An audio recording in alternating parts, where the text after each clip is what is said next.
Hey guys, have you ever felt something strange in the middle of the night? Like, the air feels different, quiet, a little scary, but also exciting? That's exactly what Harry Potter felt one night at Hogwarts. It was cold, the wind outside the castle was strong, all the students were sleeping, but Harry, he couldn't sleep. He sat in bed for a long time. Something inside him said, "Get up, go, walk, there's something waiting for you." So, he listened, he put on his cloak, and walked out of the Gryffindor Tower. The hallway was dark, the candles were low, and the paintings on the wall, they were quiet. Some were even snoring. Harry walked slowly, step by step. And then, he saw something, a door, a small, old door half open. He had never seen it before. He was next to a big statue, very hidden. He looked left. He looked right. No one was there, so he pushed the door open. He made a long sound. Inside, the room was full of dust.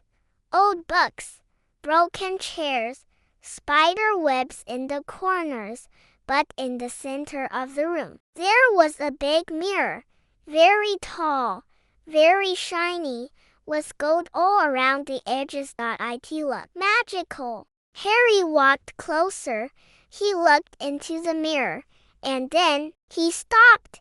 He didn't just see himself. He saw two people, a man and a woman. They were smiling, waving at him. Their eyes were soft, kind, loving. Harry's heart stopped. "Mom, Dad," he whispered. He touched the mirror. It was cold, but inside, they were there. He sat on the floor and just watched for a long time. The next morning, he told his best friends Ron and Hermione. "There's a mirror," he said. "I saw my parents." Ron blinked. "Are you sure?" Hermione looked serious. "Let's go see it tonight." So, that night, they all went to the room together. The mirror was still there. Ron stepped in front of it. Then he smiled, shocked. "Wow, I'm holding the Quidditch cup. I'm the team captain." He laughed. Hermione looked into the mirror too. "I see. Me, with lots of books. I'm the best witch in our class." Then she paused and said quietly, "I think this mirror shows your deepest wish, what your heart really wants." Harry stepped in front again, and yes, his parents were still there, smiling, waiting. He didn't want to leave, but Hermione touched his arm.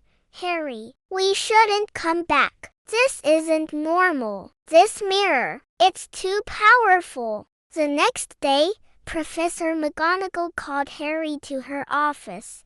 "Harry," she said, "were you out of bed last night?" Harry looked down. Yes, she didn't get angry, but her eyes were serious. "That room," she said, "has a magical object. It's called the Mirror of Dreams.